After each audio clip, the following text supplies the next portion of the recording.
ఉర్దూ రాష్ట్ర రెండో అధికారిక భాష. 6% ప్రజలు ఉర్దూలోనే చదువుతారు, రాస్తారు. వారికి మెరుగైన విద్య అందించేందుకు తెలుగుదేశం హయాంలో ఉర్దూ వర్సిటీకి అడుగులు పడ్డాయి. కానీ ప్రభుత్వం మారడం ముస్లింలకు శాపంగా మారింది. మైనారిటీల అభివృద్ధికి కట్టుబడి ఉన్నామని డప్పు కొట్టుకునే జగన్ వారి చదువులపై కక్ష కట్టారు. ఉర్దూ వర్సిటీ అభివృద్ధిని పూర్తిగా గాలికొదిలేశారు. 5 ఏళ్లలో ₹1 కేటాయించకుండా, పోస్టులు భర్తీ చేయకుండా యూనివర్సిటీ మనుగడనే ప్రశ్నార్థకంగా మార్చి మైనారిటీల ఉన్నత విద్యకు పాతరేశారు. సీఎం గారు ఇక్కడికి వచ్చే ముందు నాతో అన్నారు, అన్న మదర్సాల గురించి కూడా ఆలోచన చేయాలన్నా అని చెప్పి కూడా అన్నారు. మదర్సా బోర్డు ఒకటి క్రియేట్ చేసే కార్యక్రమం చేసేదానికి మంత్రి గారికి ఆదేశాలు ఇస్తా ఉన్నాం. అక్కడ పిల్లలు కూడా మోడర్న్ ఎడ్యుకేషన్ తీసుకొని రావాలి. ఉర్దూ, ఖురాన్ ఇటువంటి మాటల దాని మీద పూర్తిగా పాండిత్యం సంపాదిస్తూనే మరోవైపున ఇంగ్లీష్ మీడియం చదువులు చదవాలి. 2 బ్యాలెన్స్ కావాలి. ఆ మదర్సాలు అవి చేయడానికి ఒప్పుకుంటే అమ్మఒడి అనే పథకం వాళ్ళ కాడికి కూడా తీసుకొని పొమ్మని చెప్పే కార్యక్రమం కూడా చేస్తాము. విన్నారుగా, ఇవి 2019 నవంబర్లో నిర్వహించిన సభలో జగన్ నోటి నుంచి వచ్చిన తేనె పలుకులు. మాటల్లో ప్రేమ వలకబోసిన చేతలు మాత్రం శూన్యం. ఉర్దూ మాధ్యమంలో చదువుకున్నవారు ఉన్నత విద్యను అభ్యసించేందుకు వీలుగా 2016లో అప్పటి సీఎం చంద్రబాబు ఉర్దూ విశ్వవిద్యాలయానికి శ్రీకారం చుట్టారు. శాశ్వత ప్రాంగణం నిర్మాణం కోసం కర్నూలు జిల్లా ఓర్వకల్లులో 144 ఎకరాల భూమి కేటాయించారు.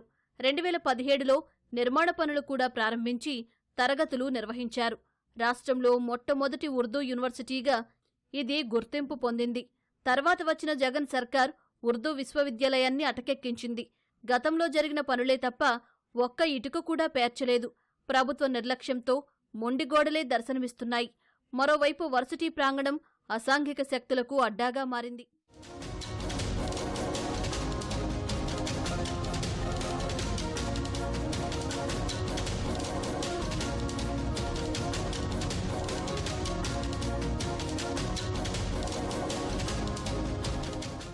నూతన ప్రాంగణం నిర్మాణానికి 20 కోట్ల వ్యయం అవుతుందని లెక్కించారు.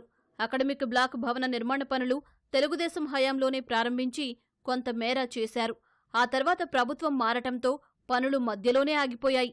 విద్యార్థినుల హాస్టల్ పనులు ప్రారంభమైన పునాదుల స్థాయిలోనే నిలిచిపోయాయి.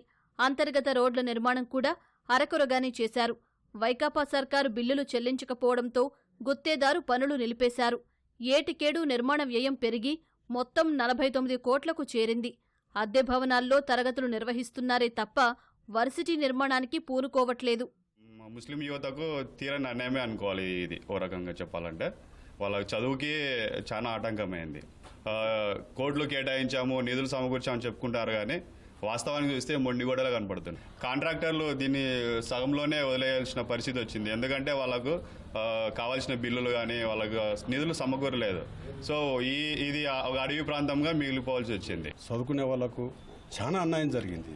ఇది ఏమన్నా అంటే మాకు ముస్లిం ఉండాలని చెప్పి జగన్మోహన్ రెడ్డి గారు అనుకుంటున్నాడు, కానీ అది ఆయన అనుకునేదల్లా కలలు, అబద్ధాల మనిషి.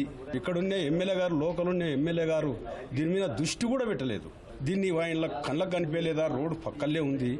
ఇక్కడున్న కడ్డీలు, ఉసుక వాళ్ళ అనుచరులకే ఎత్తి పంపేయడం జరుగుతుంది. కోట్ల కడ్డీ నాశనం అయిపోయింది. ఇక్కడ ఆయన పోనీక దగ్గరకు వచ్చింది, ఇంకా బుద్ధి చెప్తారు ప్రజలు అని. మరి ఈ ప్రభుత్వం మళ్ళీ ఎందుకు ఇక్కడ యూనివర్సిటీని కట్టలేకపోయిందో, ఎందుకు కట్టకుండా నిలిపివేసిందో మాత్రం ఇదేమీ అర్థం కావడం లేదు. కాకపోతే ఇక్కడ ఓరకల్ మండలం నుంచి చాలామంది విద్యార్థులు, నిరుపేదలు చాలామంది ఉన్నారు. చదువుకోవడానికి అవకాశం లేకపోవడంతో ఎక్కడెక్కడనో యూనివర్సిటీలో చదువుకుంటే ఎక్కడెక్కడో కాలేజీలో చదువుకుంటున్నారు. దీనికి కావాల్సినటువంటి బిల్డింగ్, అడ్మినిస్ట్రేషన్ బిల్డింగ్ కానీ, వసతుల పరంగా కాలేజెస్ కానీ లేకపోతే మెస్ హాల్ కానీ ఏ ఒక్కటి కనీసం గోడలుగా ఇక్కడ ఉన్నటువంటి ఫిల్లర్లతో సహా ఒక్క ఫిల్లర్గా స్టార్ట్ కాలేదు. ప్రస్తుతం వర్సిటీలో 4 డిగ్రీ కోర్సులు, 9 పీజీ కోర్సులు నిర్వహిస్తున్నారు. 400 మంది విద్యార్థులున్నారు.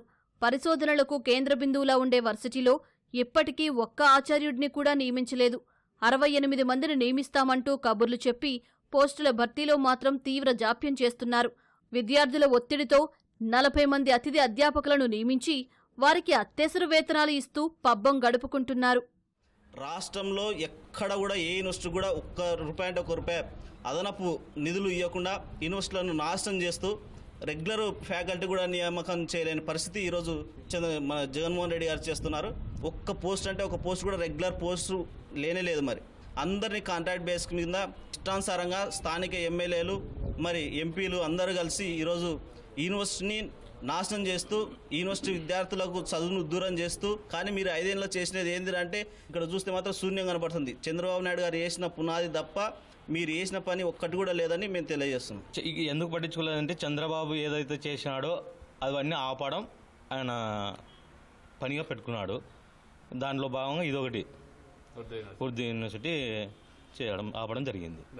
బిల్డింగ్స్కు 50% చేసిన వర్క్ చేసినటువంటి తెలుగుదేశం ప్రభుత్వానికి వెళ్ళి మద్దతుండి ఈ నెక్స్ట్ వచ్చే ఎలక్షన్స్ ఓటేసి మళ్ళీ చంద్రబాబుని తెలుసుకుంటే ఇది పూర్తి చేసి ఈ మండలానికి కానీ ఈ నియోజకవర్గాన్ని కానీ అభివృద్ధి చేసే బాటలో ముస్లిమ్స్ వాళ్ళ పాత్ర కూడా ఉంటుందని నేను వాళ్ళ ముస్లిం సోదరులకు తెలియజేసుకుంటున్నాను. విశ్వవిద్యాలయంలో శాశ్వత ఆచార్యులు లేకపోవడంతో సొంతంగా రిజిస్ట్రార్ సైతం లేరు. యోగి వేమన విశ్వవిద్యాలయం నుంచి డెప్యుటేషన్పై ఓ ఆచార్యుడిని పంపి ఆయనకే రిజిస్ట్రార్ బాధ్యతలు అప్పగించారు. Controller of examinations, assistant registrar, వివిధ విభాగాల సూపరింటెండెంట్ల పోస్టులు సైతం ఖాళీగానే ఉన్నాయి. అబ్దుల్ హక్ ఉర్దూ విశ్వవిద్యాలయానికి గుంటూరు, విశాఖలో ప్రాంతీయ కేంద్రాలు ఏర్పాటు చేయాలని ఏపీ ఉన్నత విద్యామండలి ప్రతిపాదించింది. ఉర్దూ వర్సిటీకే శాశ్వత ప్రాంగణం, భవనాలు లేని దుస్థితి. ఇక ప్రాంతీయ కేంద్రాల ఏర్పాటు కలగానే మిగిలిపోతుందని విద్యార్థులంటున్నారు.